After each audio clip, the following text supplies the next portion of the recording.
Hi, Lisa. How you doing today? I'm good, but there has been an issue. Well, you know how we've been working on like my motivation. Sure. Well, it's kind of related to that. So I'm in school, Mm-hmm. and every few weeks we have like papers to write, and Okay. I know it. I know I can do it. It's just actually sitting down and doing it. All right. Well, tell me about the papers. Well, they're usually about 5 pages long. Mm-hmm. And I just look at it and I'm like, it's 5 pages. But I'm like, okay, so I go sit down, at my computer. I'm like, all right, I'm gonna start on references. Mm-hmm. So I start off good. I do the references, but then it's like, I get sidetracked so easily, and then I end up killing like 2 hours checking the news, and then it goes to my phone, and then just looking up recipes. I mean, it gets really off topic, and then I realize, I haven't done anything. All right. So you have the 5-page paper. You sit down to work on it. You have the references. You get that part taken care of. Mm-hmm. But then it sounds like you kind of wander off a little bit. Oh, big time. Yeah. Okay. And then what happens after you are done wandering a little bit? Well, I get kind of annoyed with it, and then I'm like, well, I've already, it's already nighttime. I'll try to do it tomorrow, and then, either tomorrow doesn't happen or the same thing happens, and it's just, and then I end up, rushing right at the end to, to do tomorrow, and I'm getting all these 5 pages done, and it's really hard for me. So you are finishing the assignment on time. So the problem isn't lateness. No, I mean, I get it done. You get it done. It's just all at the last minute. So it's really how the time breaks out isn't working out well for you. Yeah. You'd rather not be doing it at the last moment. No, I mean, I try not to. I mean, I set time aside to go sit down. I'm like, all right, we're going to start on this paper. Then sidetracked. I'm watching TV, I'm on my phone, I'm on some other website. So these activities that you're engaging in between when you start the work and before you start writing. Mm-hmm. So you're gathering the references before you start writing. You said check an email. Yeah. And other kind of, it sounds like unplanned small activities. Yeah. I mean, there's small things that keep my attention, but it's not where my attention needs to go. These aren't particularly engaging activities, like something you need to do No. at that moment.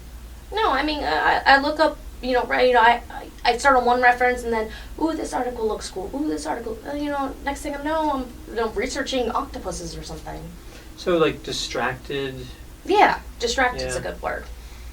And then there's a moment when you kind of catch yourself and realize you haven't really started writing. Yeah, but it's like 2 hours later. It's too late. Yeah, so you're consuming time there. All right. So you have a few different levels of activity here. You have the paper, which it sounds like you're okay writing, but you're maybe not highly motivated to write. Okay. But you seem to be getting the references done okay. Yeah, I mean, I get the references done okay. You collect the material, and then the writing part, that's what That's the difficult part. And then you have these behaviors in the middle, which you enjoy doing a little, but they're not something that...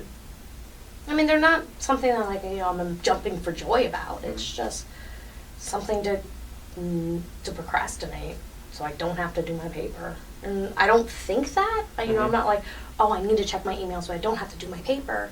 It's just, oh, I should check my email. Oh, I should check my phone. Oh, I haven't done this in a while. Oh, I haven't seen this in a while. But these behaviors still fulfill a purpose. They do delay the writing of the paper. Yeah, that's true.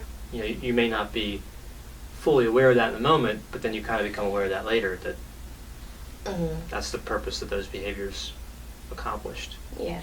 Was that they kept you distracted from That's true. from writing. All right.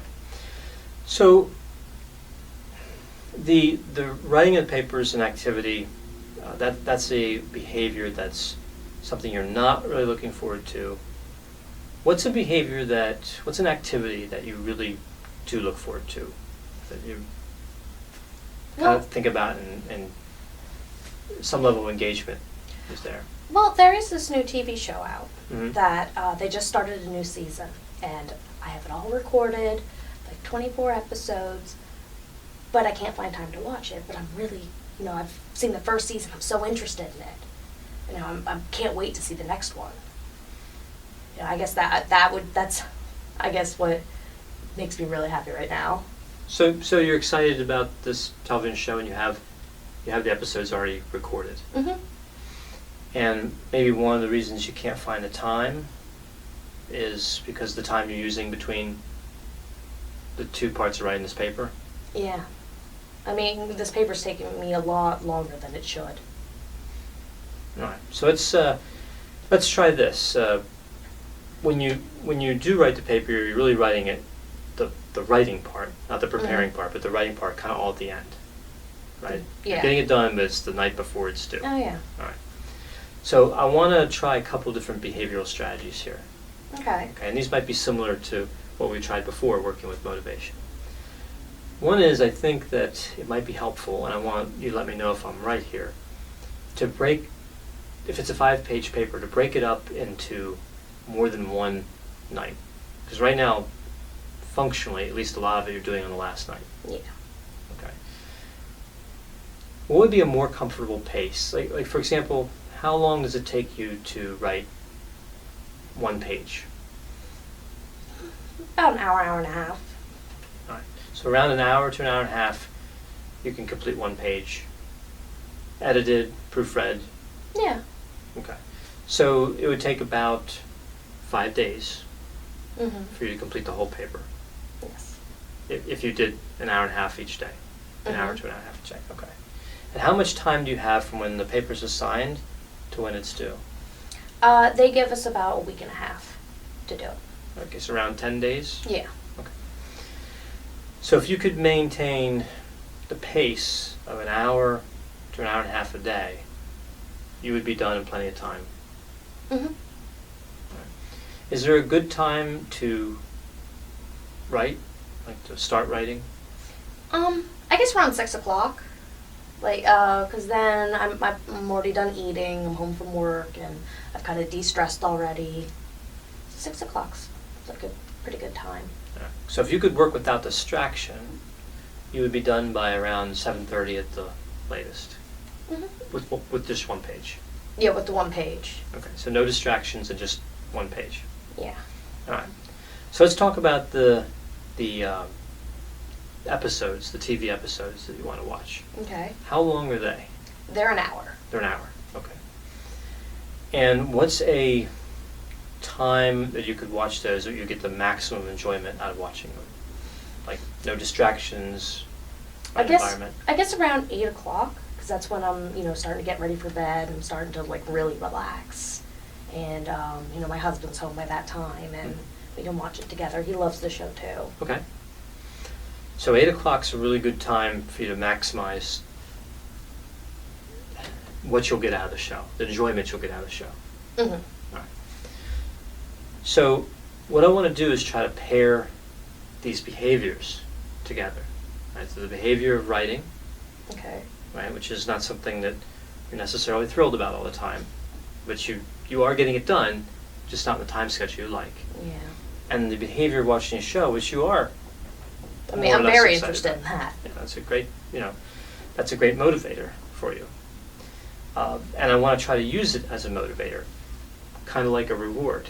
Okay. So I'd like you to try to do is when you start, like when you get one of these papers assigned, one of the 5-page papers, pick the 5 nights that you want to work on it. Okay. It could be Monday through Friday or whatever works for you. Okay. All right. Clearly within the 10-day window, though. All right. So 5 days within the 10-day window that you have to turn in. And then set that time at 6 o'clock is when you're going to start, because that's a good time for you to work. Mhm. Right? And when you try to work straight through to 7 or 7:30, I know that's a challenge, right? Yeah. And when that period of distraction might encroach, right? We know that might happen. Mhm. Focus on, I really want to watch that show at 8 o'clock. So Right, just so- keep thinking about that when I feel like I'm getting off track. Yeah, that's your in a way, that's your reward, that's your motivation, that's kind of what you're looking forward to get through something that you don't necessarily enjoy a lot. Okay. You're going to be using what you do enjoy a lot to help push you through that. Okay.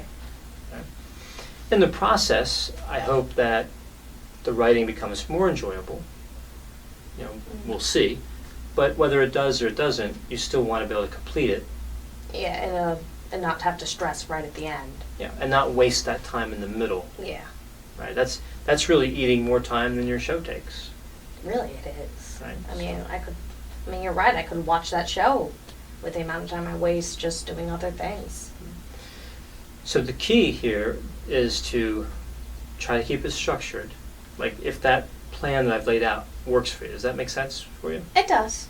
Okay. Because we can modify it if it doesn't. Try that now, and we can always change it up Okay. if we need to. But I think that does make sense, and it gives you time to finish the paper, and I think it divides it into manageable periods of time. Okay. But the key is here to start on time, 6 o'clock, and to intend to and try to start the show on time at 8 o'clock. Mm-hmm. Try to keep that structure. So you have the behavior that's not necessarily too excited about, but you kind of have to do at some point. Yeah. And that show that you're really looking forward to. Okay. You're going to pair those together. No, I see where you're getting at. Yeah? Yeah, absolutely. Does this make sense to you? Do you understand kind of? Yeah. That help me power through Mhm. and not do things unrelated. You might, think, well, if I get this paper done, this page done, I get to watch my show later. And I think that's a helpful way to think about it. And that's the cognitive part of this. So this is a behavioral strategy, because we talked about Mhm. these in the past, right? This is a behavioral strategy. The cognitive piece is when you find yourself wandering, right? That you Yeah. have to detect that. And I think you have some level of awareness that's happening. Yeah. You have to detect that and say, oh, I want to watch my show. I'm really looking forward to it. Okay. Right? And that's your motivation to keep moving through the paper, and then when 8 o'clock comes, I get to watch my show. you get to watch your show. All right. That sounds like a plan. All right. Very good. So let's try that for, I'll see you again in roughly 2 weeks. Okay. Do you have a paper assigned between now and then? I actually do. You do? Yes. So let's try it with this next paper, Okay. right, the one that will be assigned before I see you again. And let's try the 5-day, and we'll evaluate how it goes and make any changes if we need to. All right. Sound good? Yep. All right. All right. Thank you. I'll see you in a few weeks. All right. Thank you. Thanks.